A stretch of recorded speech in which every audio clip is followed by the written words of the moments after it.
solve thousands of problems by the time we graduate out of college, after years of education. Now, if that is the case, why is there a struggle to problem solve in business today? Right? When we talk about digital transformation, solving, finding new business models, solving the problems in our customer experience, etc.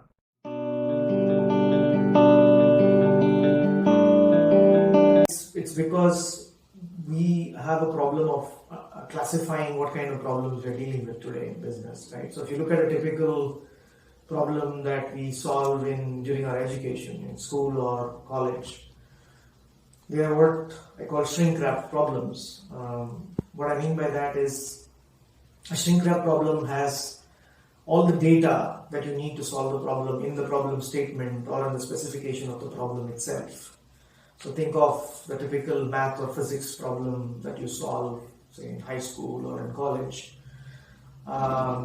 It has all the data necessary. You have to pick out the right data from that. You have to analyze it. You have to apply the right formula or theories. And that's how you kind of get to the right answer.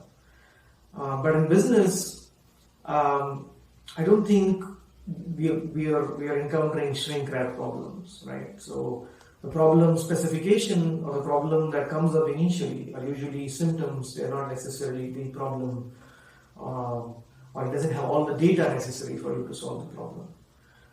So these are often called wicked problems or ill-defined problems, in that they're not fully defined, meaning all the data is not present in the way the problem presents itself initially.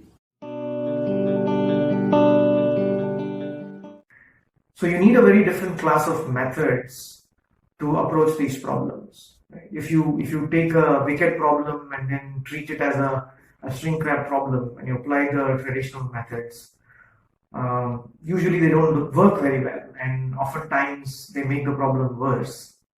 So you need a different class of methods, a class of methods that help you in gathering more data, help you in getting you to a better understanding of the problem before you start solving the problem. So this is one of the major challenges in problem solving today, in innovation today.